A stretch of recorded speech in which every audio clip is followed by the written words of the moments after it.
Աստվածաշնչյան ընթերցանություն ամեն առավոտ, հունիսի 15,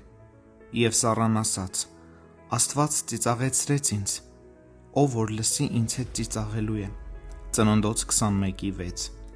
Այն, որ Սառան պիտի որդի ունենար, հակասում էր բնության բոլոր օրենքներին, դուրս էր հնարավորի բոլոր սահմաններից։ Նույնիսկ այն, որ ես անօգնական մեռնող մեղավորս շնորհք ստացա և ինձանում բնակվում է Հիսուս Քրիստոսի հոգին, դուրս է ընդունված կարգերի շրջանակներից։ Ես որ ժամանակին հուսահատության գիրկն էի ընկել, ի բնե չոր ու անպտուղ էի, ինչպես մեռած անապատը, այժմ սրբության պտուղներ եմ բերում։ Թող շուրթերիս միշտ ուրախ ծիծաղ լինի Տիրոջ ստացած հատուկ հրաշալի շնորհքի ուժով, քանի որ ես գտել եմ Հիսուսին խոստացված սերմը, և նա իմն է հավիտյան։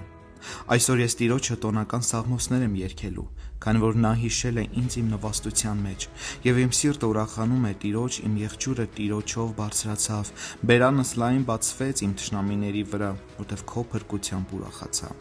Ես ցանկանում եմ, որ բոլորը, ովքեր կլսեն դժոխքի կրակից իմ փրկության մասին, ուրախանան ինձ հետ։ Ես ուզում եմ իմ մտերիմներին զարմացնել անբացատրելի սրտագին հանգստությամբ, ուրախացնել ընկերներիս իմ մեջ լցված երջանկությամբ, եկեղեցու առաջ վկայել Աստծուն ուղղված իմ շնորհակալության մասին, աշխարհը տեսնել ինձանում տեղի ունեցող փոփոխություններով։ Բունյանը Ուխտավորի ճանապարհորդությունը գրքում պատմում է, թե ինչպես էր մեծն ողորմությունը ծիծաղում քնած ժամանակ,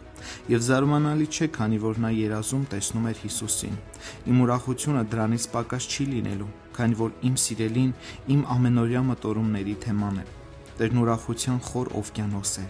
իմ հոգին կսուզվի նրա մեջ և կլուսվի Հիսուս Քրիստոսի հաճելի հաղորդակցության մեջ։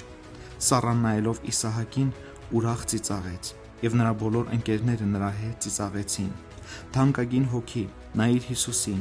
և թող երկինքն ու երկիրը ցնծան քեզ հետ աննկարագրելի ուրախությամբ։